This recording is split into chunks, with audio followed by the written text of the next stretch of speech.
বাবা রতন, আমি যে তোর মা হই, তুই আমাকে এভাবে কতদিন আটকে রাখবি? আমি তো তোর কোনো ক্ষতি করিনি, তাহলে শুধু শুধু কেন আমাকে কষ্ট দিচ্ছিস? তুমি এমন একটা ভাব করছো যেন এখন কিছুই জানো না। তুমি ভালো করেই জানো তোমাকে কেন এখানে আটকে রাখা হয়েছে। আমি তোকে কতবার বলেছি আমি কোনো গুপ্তধনের কথা জানি না, তুই আমাকে ভুল বুঝছিস। তোমার বৌমা অনিতা তাহলে ভুল শুনেছে। তুমি ঘরে বসে নিজের মুখে গুপ্তধনের কথা বলেছিলে, অথচ এখন অস্বীকার করছো। আমি কি বললে তুই বিশ্বাস করবি যে আমি গুপ্তধন নিয়ে কোনো কথা বলিনি? এত কিছু আমি জানি না। যতদিন না পর্যন্ত ওই গুপ্তধনের কথা তুমি আমাকে না বলবে, ততদিন তোমার মুক্তি নেই। এই বলে রতন ওখান থেকে চলে যায়। রতন ছাড়া মোহন নামে বুড়ির আরেক ছেলে ছিল, কিন্তু দুজনেই ভীষণ অলস। এই কারণে অভাব তাদের পিছু ছাড়ে না। এতদিনে বুদ্ধি করে একটা কাজের কাজ করেছি। আমার ঘরের মানুষটার কাছে বুড়ির নামে মিথ্যে কথা বলেছি। যেই না শুনেছে যে বুড়ি গুপ্তধনের কথা বলেছে, অমনি লোভে একেবারে মানুষটা অন্ধ হয়ে গেছে। এরপর তো যা হবার তাই হয়েছে, নিজেই নিজের মাকে বনের ভিতর ফেলে রেখে এসেছে। এ কি মোহন, তুই রাস্তায় রাস্তায় এমন করে ঘোরাঘুরি করছিস? দাদা, কি করব বলো? ঘরে তো একদানা খাবার নেই, পকেটে কোনো টাকা পয়সা নেই। এভাবে তো আর চলছে না দাদা। আমাদের মাটাও হয়েছে একই রকম। এত করে বলছি যে গুপ্তধনের কথা বলে দাও, তা কিছুতেই বলছে না। দাদা, মাকে এভাবে আটকে রাখাটা ঠিক হচ্ছে না। তাকে বাড়িতে নিয়ে আসো। আমার মনে হয় মা গুপ্তধনের কথা কিচ্ছু জানেন না। হ্যাঁ, আমি জানতাম তো তুই এই কথাই বলবি। মাকে বোনের ভেতরের ঘরে তালা বন্ধ রেখে সেই চাবি যে আমার কাছে রেখেছি, এখন যেই মাকে বাড়িতে নিয়ে আসবো অমনি তুই তার কাছ থেকে গুপ্তধনের কথা জেনে তা একাই নিয়ে নিবি। বিশ্বাস করো দাদা, আমি এমন কিছু করব না। কিন্তু তুমি যা করছো, এটাতে তো মা অনেক কষ্ট পাচ্ছে। এটা করা ঠিক না দাদা। দেখ মোহন, আমাকে জ্ঞান দিতে আসিস না। তুই তোর কাজ কর, আমাকে আমার কাজ করতে দে। এই বলে রেগে মেগে রতন ওখান থেকে চলে যায়। সেদিন রাতের বেলা প্রচণ্ড ঝড় ওঠে। বনের ওই পথ দিয়ে যাচ্ছিল পারুল নামে একটা মেয়ে। সর্বনাশ করেছে, হঠাৎ করে যে ঝড় বৃষ্টি শুরু হয়ে গেল। কিন্তু আমার গ্রাম তো এখনো অনেক দূরে, তার উপর আমি এই বন পার হতে পারিনি এখনো। তাহলে এখন কি করি? কোথায় যাবো এই ঝড় বৃষ্টির ভিতর? আরে, মনে হচ্ছে বনের ভিতর একটা ঘর আছে। বৃষ্টিতে না ভিজে বরং ঘরের পাশে গিয়ে দাঁড়াই। এই বলে পারুল তাড়াতাড়ি ওই ঘরের দিকে চলে যায়। এদিকে ঘরের ভেতর রতনের মা ক্ষুধা তৃষ্ণায় ছটফট করছে। সকাল থেকে না খেয়ে আছি, এক ফোঁটা জল অবধি ওরা দিয়ে যায়নি। সারা রাত এমন ক্ষুধা তৃষ্ণা নিয়ে থাকলে তো আমি বাঁচতে পারবো না। হে সৃষ্টিকর্তা, আমাকে বাঁচাও। আমি ভেবেছিলাম ঘরের ভিতরে কেউ থাকে না, কিন্তু এইমাত্র ঘরের ভেতর থেকে একটা শব্দ ভেসে এলো। মনে হচ্ছে কেউ যন্ত্রণায় কাতরাচ্ছে। তার মানে নিশ্চয়ই ঘরের ভিতরে কেউ কষ্টে আছে। এই যে শুনছেন, ঘরের ভিতরে কি কেউ আছেন? আপনার কি কষ্ট হচ্ছে আমাকে বলুন, আমি কিভাবে আপনাকে সাহায্য করতে পারি? ঘরের বাইরে থেকে পারুলের কণ্ঠস্বর শুনে বুড়ি চমকে ওঠে। সে বুঝতে পারে কেউ একজন তার সাথে কথা বলতে যাচ্ছে। আমি খুবই দুঃখী একজন মানুষ, বিনা দোষে নিজের ছেলের হাতে এখানে বন্দি হয়ে আছি। কেন গো বুড়িমা, তোমাকে শুধু শুধু কেন তোমার ছেলে বন্দি করবে? আমার বড় ছেলে বলছে আমি নাকি গুপ্তধনের সন্ধান জানি। সেই গুপ্তধনের কথা তাকে না বলা পর্যন্ত আমাকে বন্দি করে রাখবে। কিন্তু বিশ্বাস করো, আমি কোনো গুপ্তধনের কথা জানি না। বুঝতে পেরেছি, তুমি তো তাহলে আচ্ছা বড় বিপদে পড়েছো বুড়িমা। এই বিপদের থেকেও বড় বিপদ হলো আমি সকাল থেকেই না খেয়ে আছি। ক্ষুধা তৃষ্ণায় আমার খুবই খারাপ অবস্থা। ওরা আমাকে একদানা খাবার কিংবা এক ফোঁটা জলও দিয়ে যায়নি। বুড়িমা, আমি বাজার থেকে কিছু খাবার নিয়ে বাড়িতে যাচ্ছি। সেই খাবারগুলোই তোমাকে ঘরের নিচের ফাঁকা থেকে দিয়ে দিচ্ছি। সেই সাথে তোমাকে একটা বুদ্ধি দিচ্ছি। এই বুদ্ধি বুদ্ধিতে তুমি সহজে এখান থেকে মুক্তি পেতে পারবে। এই বলে পারুল তার কাছে থাকা খাবারগুলো ঘরের নিচের ভাগ দিয়ে ভেতরে ঢুকল। তারপর বুড়িকে একটা বুদ্ধি দেয়।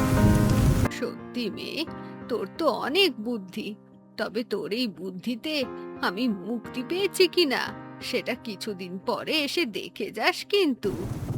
আমি নিশ্চয়ই আসবো গো বুড়িমা। ঝড় বৃষ্টিটা এবার কমে এসেছে, আমাকে এবার যেতে হবে। তোমাকে যেমনটা বললাম তুমি ঠিক তেমনটাই করবে। তোমাকে এমন আটকে রাখতে আমারও ভালো লাগছে না। তুমি আমাকে বলে দিলেই পারো যে ওই গুপ্তধন কোথায় গেলে পাবো। আচ্ছা ঠিক আছে, আমি আর তোর কাছে লুকাবো না। এবার তোকে সত্যি সত্যি গুপ্তধনের কথা বলে দেব। সত্যি মা?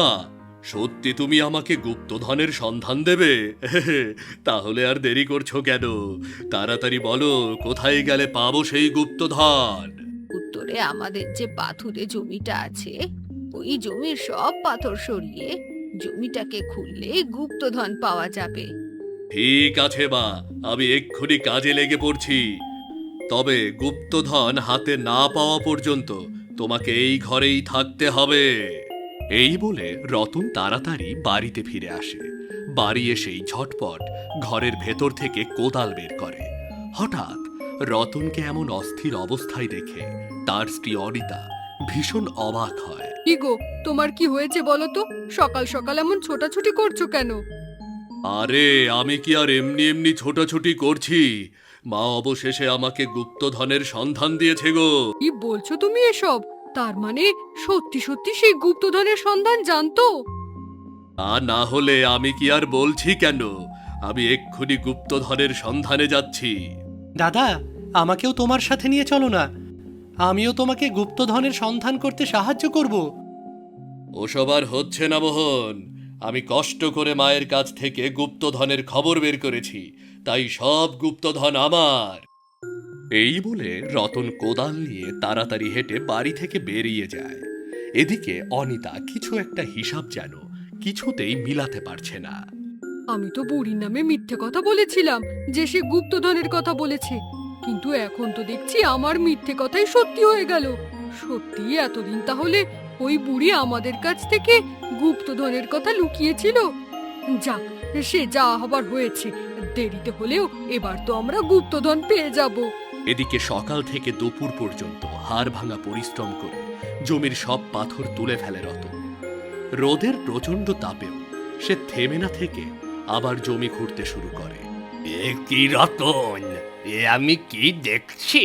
হঠাৎ করে জমি চাষে তোর এত আগ্রহ হলো কবে থেকে রে? এখন যদি আমি গুপ্তধনের কথা বলে দেই তাহলে গোটা গ্রাম ছড়িয়ে যাবে। তার থেকে বরং কথাটা লুকিয়ে রাখি। কি হলো রে? কাজের চাপে আমার কথা শুনতে পাচ্ছিস না নাকি? শুনতে পেয়েছি তো কাকা। আসলে ঘরে কোনো খাবার দাবার নেই, হাতে টাকা পয়সাও নেই, তাই ভাবলাম জমিটায় চাষবাস শুরু করি। বেশ বেশ বেশ, এতদিন পর তাহলে একটা কাজের কাজ করলি রে। চালিয়ে যা রতন, চালিয়ে যা। ভালো ফসল ফলবে, দেখে নিস, ভালো ফসল ফলবে রে। ফসল ফলবে নাকি গুপ্তধন আসবে সেটা একটু পরেই দেখা যাবে। একবার গুপ্তধনটা হাতে পেয়ে গেলে এই গ্রামে একেবারে জমিদারি পেতে বসবো। তখন আর টাকা পয়সা রোজগার করতে আমাকে খেটে মরতে হবে না। এই বলে রতন আবার জমি খুঁড়তে শুরু করে। বেলা গড়িয়ে সন্ধ্যা হয়ে যায়। একটু একটু করে রতন গোটা জমিটা খুঁড়ে ফেলে, কিন্তু কোথাও একদানা গুপ্তধনও খুঁজে পায় না। অগত্যা রেগে মেগে বনের ভেতর সেই ঘরে এসে ঢোকে। তুমি আমার সাথে মিথ্যা কেন বললে মা? কেন রে রতন, তুই কি আমার কথা মতো জমিটা খুঁড়িসনি? আর সেখানে কি গুপ্তধন পাওয়া যায়নি? তোমার কথা মতো আমি গোটা জমিটা খুঁড়ে ফেলেছি, কিন্তু কোথাও একদানা গুপ্তধনও পাওয়া যায়নি। তোমার কপালে অনেক দুঃখ আছে মা। ভেবেছিলাম গুপ্তধন পেয়ে গেলে তোমাকে বাড়িতে নিয়ে যাব, কিন্তু তুমি যখন আমার সাথে মিথ্যা বললে তখন তোমার আর কোনো মুক্তি নেই, কোনো মুক্তি নেই। এই বলে রতন ওখান থেকে চলে যায়। রাতের বেলা মোহন চুপি চুপি তার মায়ের কাছে আসে। আমি তো জানি মা তুমি আমাকে কতটা ভালোবাসো। এই কারণেই তুমি দাদাকে গুপ্তধনের সঠিক সন্ধান দাওনি, কারণ তুমি চাও গুপ্তধনটা আমি পেয়ে যাই, তাই না মা? তুই একদম ঠিক ধরতে পেরেছিস বাবা। তুই একটু চেষ্টা করলে গুপ্তধনটা পেতে পারিস। হ্যাঁ বলো মা, আমাকে কি করতে হবে? গুপ্তধন পাওয়ার জন্য তুমি যা যা করতে বলবে আমি তাই করব। আমার হাতের এই চুড়িটা খুলে তোকে দিয়ে দিলাম। এটা বিক্রি করে কিছুটা সরিষার বীজ কিনে নিয়ে আসবি। তারপর সেই বীজ আমাদের উত্তরের জমিতে ছড়িয়ে দিবি। তারপরেই দেখতে পাবি আসল খেল। আপনা আপনি জমির নিচ থেকে গুপ্তধন উপরে উঠে আসবে। আর এমন কি কঠিন কাজ? তুমি আমাকে এই চুড়িটা দাও, আমি এক্ষুনি বাজার থেকে সরিষা বীজ কিনে নিয়ে আসছি। বুড়ি নিজের হাত থেকে চুড়িটা খুলে ঘরের নিচের ভাগ দিয়ে মোহনকে দিয়ে দেয়। সেদিন বিকেলেই মোহন তার মায়ের কথা মতো জমিতে সরিষার বীজ ফেলে দেয়। এরপর এক এক করে কেটে যায় বেশ কিছুদিন। অনেকদিন তো কেটে গেল, তোমার মাকে আর কতদিন বন্দি করে রাখবে? সে তো গুপ্তধনের কথা কিছুতেই বলছে না। আমি তো কিছুতেই বুঝতে পারছি না মা কেন এই কথাটা আমাদেরকে বলতে চাচ্ছে না। আমি বলি কি, তোমার মাকে আর বন্দি করে রেখে কাজ নেই, তাকে দূরে কোথাও ফেলে দিয়ে আসো। হ্যাঁ ঠিক কথা বলেছ, এভাবে আর বসিয়ে রেখে লাভ নেই। এবারে এসপার ওসপার কিছু একটা করতেই হবে। এদিকে এতদিন কেটে গেলেও জমি থেকে কোনো গুপ্তধন না পাওয়ায় মোহন তার মায়ের ওপর ভীষণ রেগে আছে। দাদার মতো মাও আমাকে মিথ্যা কথা বলল, এতদিন কেটে গেল, কিন্তু কই জমি থেকে তো কোনো গুপ্তধন উঠে এলো না। না, এবারে মাকে একটা যোগ্য জবাব দিতেই হবে। তুই একদম ঠিক কথা বলেছিস মোহন, মা এমন করে আমাদেরকে ঠকাতে পারে না। আমি কত পরিশ্রম করে মায়ের কথা মতো জমিতে সরিষার বীজ ফেললাম, অথচ একটা গুপ্তধনও পেলাম না। তুই তো শুধু সরিষার বীজ ফেলেছিস, আর আমি সারাদিন অক্লান্ত পরিশ্রম করে পাথুরে জমিটাকে ঘুরলাম, অথচ গুপ্তধনের বেলায় লবডঙ্কা। এবার মাকে একটু জোরে সোরে ধরতে হবে। আমাদের সাথে এমন মশকরা করছে কেন? চল তো, আজকে এর একটা হ্যাস্ত করে ফেলবো। এই বলে রতন আর মোহন বনের ভেতর সেই ঘরে গিয়ে পৌঁছায়। তারপর ঘরের তালা খুলে রতন তার মাকে বের করে নিয়ে আসে। কি ভেবেছ তুমি প্রতিবার আমাদেরকে মিথ্যা কথা বলে খাটিয়ে মারবে, আর আমরা তোমাকে ছেড়ে দেব? মোটেও নয়। আমি তো তোদেরকে মিথ্যে কথা বলিনি বাছা, তোরা আমাকে ভুল বুঝছিস। তুমি এখনো আমাদের মিথ্যা কথা বলে যাচ্ছ মা। আমি তোদেরকে কেন মিথ্যে কথা বলতে যাব? আমি তোমার কথা মতো গোটা জমি খুঁড়েও কোনো গুপ্তধন পাইনি। আমার সম্পূর্ণ পরিশ্রম বৃথা গেছে। আর তোমার কথা মতো জমিতে সরিষার বীজ ফেলেও কোনো লাভ হয়নি। গুপ্তধনের কোনো ছিটে ফোঁটাও আমার হাতে আসেনি। তাহলে এবার বলো মা, তুমি আমাদেরকে মিথ্যা কথা বলনি? বলো তুমি। না না, আমি এখনো বলছি, আমি তোদেরকে কোনো মিথ্যে কথা বলিনি। মোহনকে বলেছিলাম জমির নিচ থেকে গুপ্তধন উপরে উঠে আসবে। সবকিছু ঠিক থাকলে এতদিনে গুপ্তধন উপরে উঠে এসেছে। তোমার মিথ্যা কথা আজকে সামনাসামনি প্রমাণ হয়ে যাবে। চলো জমির কাছে, দেখি জমির নিচ থেকে কেমন গুপ্তধন উঠে এসেছে, দেখি। এই বলে রতন আর মোহন তাদের মাকে নিয়ে উত্তরের সেই জমির পাশে পৌঁছায়।